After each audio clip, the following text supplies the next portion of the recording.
MA final Hindi के बच्चों का हार्दिक स्वागत। बच्चों, मैं अलका जैन से आचार्य हिंदी राजकीय महाविद्यालय किशनगढ़ से। बच्चों, हम जयशंकर प्रसाद द्वारा लिखित स्कंदगुप्त नाटक का अध्ययन कर रहे थे। अब हम 3 अंक पढ़ चुके हैं। चौथा अंक हम प्रारंभ कर रहे हैं। आज हम चतुर्थ अंक से जो है नाटक का विश्लेषण करेंगे। चतुर्थ अंक का प्रथम दृश्य चल रहा है। प्रकोष्ठ में विजया और अनंत देवी बातें करती हुई देखी जाती हैं। विजया को अनंत देवी पर संदेह हो गया है कि वह भट्टारक से अनुचित प्रेम करती है। इस पर अनंत देवी समाधान करती हुई कहती है कि भट्टारक केवल मेरे कार्य साधन का अस्त्र है और कुछ नहीं। वह पुरगुप्त के ऊंचे सिंहासन की सीढ़ी है।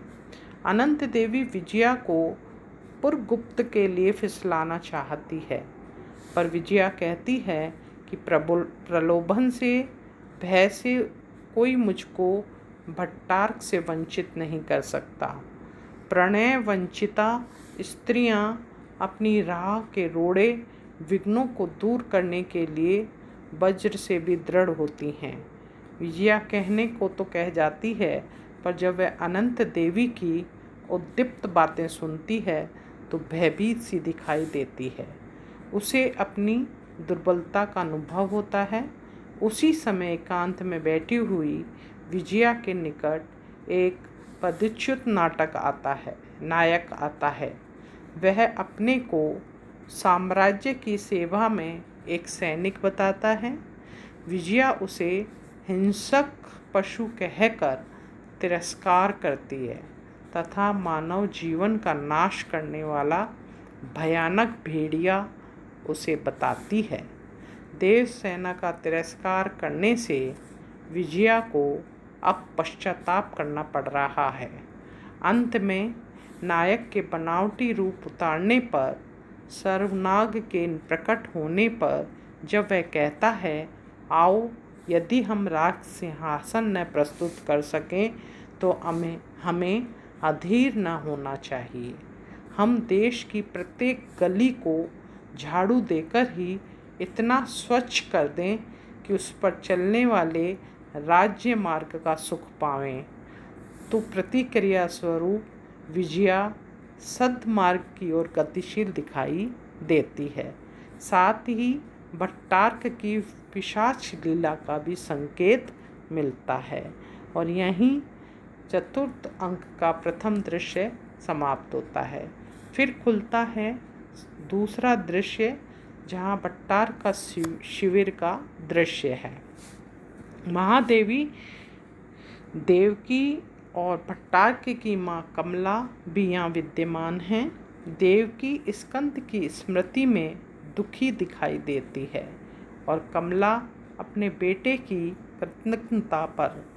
देवकी पुनः अपने बेटे का शुभ समाचार सुनना चाहती है, पर जब वह भट्टारक के मुख से सुनती है कि कुंभा की शुद्ध लहरों से पूछो, हिमवान की गल जाने वाली बर्फ़ों से पूछो कि वह यानी स्कंद कहाँ है।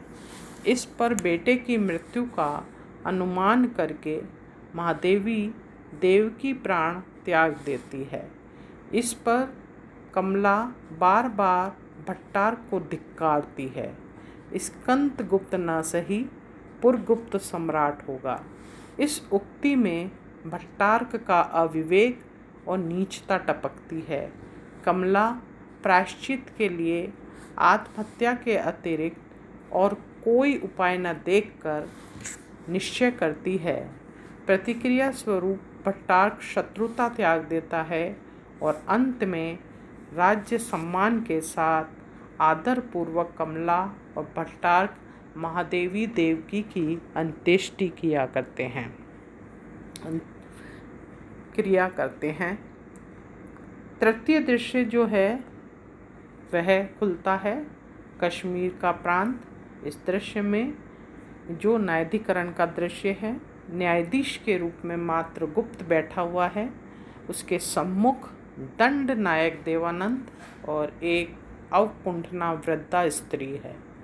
स्त्री का धन अपहरण कर लिया है, पर उसका कोई पता नहीं चलता, क्योंकि वह श्रीनगर की समृद्धशालिनी वेश्या है और अपने अतरंग लोगों का भेद भी नहीं बताती है।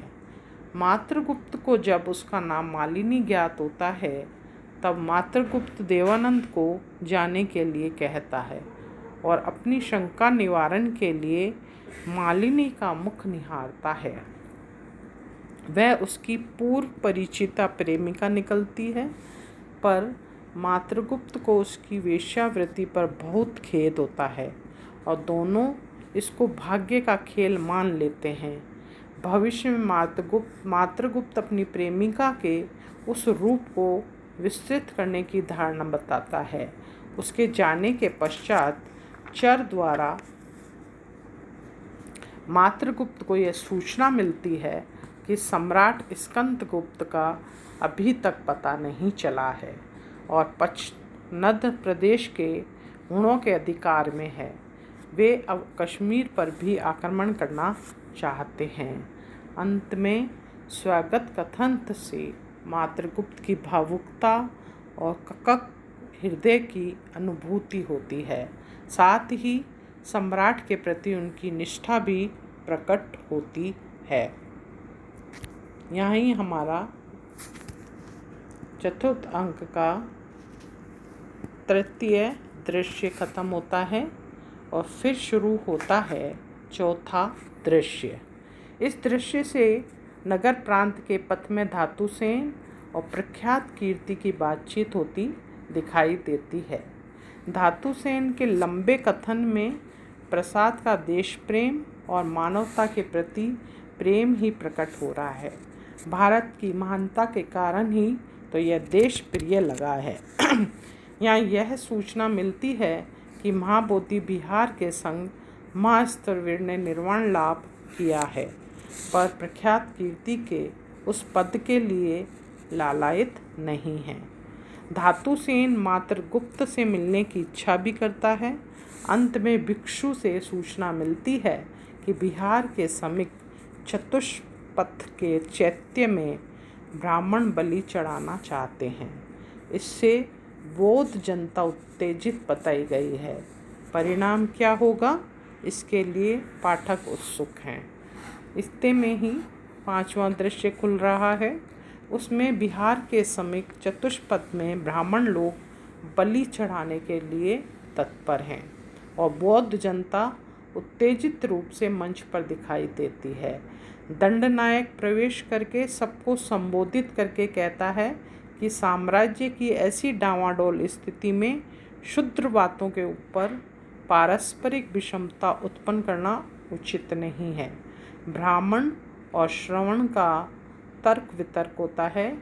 बीच में ही धातुसेन प्रवेश करके मध्यम प्रतिपदा के ऊपर बल देते हुए कहता है कि इसके पश्चात धातुसेन और प्रख्यात कीर्ति की वक्रतापूर्ण वाणी से दोनों पक्ष आश्वस्त होते हैं।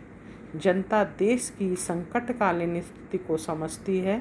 अंत में सच्चे बोध एवं अहिंसक के रूप में प्रख्यात कीर्ति परिस्थिति का समाधान स्वयं को समर्पित करके कहता है और सच्चे बोधित सत्व का होने का प्रमाण उपस्थित करता है। ब्राह्मण भी उसकी धार्मिकता देखकर पराभूत होते हैं और बलि का सर्वथा त्याग कर देते हैं। जनता की जय जयकार के साथ यही दृश्य समाप्त हो जाता है और फिर खुलता है छठा दृश्य, जिसमें विजया और मात्रगुप्त का वार्तालाप दिखाया जाता है। विजया का चरित्र नवीन रूप में हमारे सामने आता है। वह मात्रगुप्त से एक उद्बोधन गीत गाने के लिए कहती है, जिससे देश भर में जागृति फैल जाए। तभी चक्रपालित का प्रवेश और उदासीन मनोवृत्ति का अभिव्यक्तिकरण परिस्थिति जन्य विषमता का द्योतन करता है। चक्रपालित का मातृगुप्त से भेंट होने पर भीम वर्मा का अपने वीर भाई बंधु वर्मा की स्मृति में प्रवेश। तभी प्रख्यात कीर्ति धातुसेन का संदेश मातृगुप्त को सुनाता है। तदनुकूल कनिष्क चैत्य में धातुसेन से मिलने को प्रतिश्रुत होता है। पुनः अंत में विजया और मातृगुप्त जंगल में चले जाते हैं और फिर खुलता है 7वां दृश्य, कमला की कुटी। विचित्र अवस्था में स्कंदगुप्त का प्रवेश व अपनी विषम स्थिति को संयमित करने के लिए बौद्धों का निर्माण, योगियों की समाधि और पागलों की सी संपूर्ण विस्मृति के साथ कामना करता हुआ कहता है। उसी समय सर्वनाग के प्रलाप से पता चलता है कि उन्होंने अंतर्वेद पर भी अधिकार कर लिया है और वे बड़ी ही निर्दयता से स्त्रियों तथा बच्चों पर अत्याचार कर रहे हैं। भगवान भी ऐसे अत्याचार से दीनहीन जनता की रक्षा नहीं कर रहा है। उसके अति क्रंदन पर एवं भारत भूमि की यह दुर्दशा देखकर स्कंदगुप्त का हृदय बहुत ही व्यथित होता है।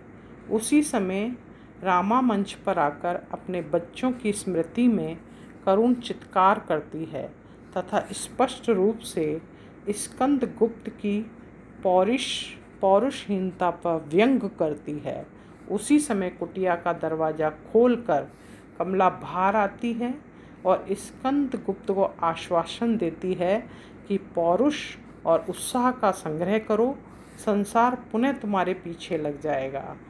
उसी समय नेपथ्य में करुण क्रंदन से स्कंदगुप्त के हृदय में प्रतिक्रिया होती है। वह देवसेना का सा करुण क्रंदन सुनकर बंधु वर्मा की धरोहर का अनुभव करके उसको बचाने के लिए उन्मत्तता से खड़ग हाथ में लेकर आगे बढ़ता है। उधर नायक पर्णदत्त अत्याचार करते हुए हुणों को शासित करके प्राणदान करता है और आत्महत्या करती हुई देवसेना को आश्वासन देता है। कमला आकर देवसेना को महादेवी की समाधि के विषय में बता देती है। स्कंदगुप्त अपनी माता की मृत्यु पर दुखी होकर मूर्छित हो जाते हैं और यहाँ ही हमारा चतुर्थ अंक के सभी दृश्य समाप्त हो जाते हैं और हम आगे जो है पढ़ेंगे अगले कालांश में 5वां अंक। धन्यवाद।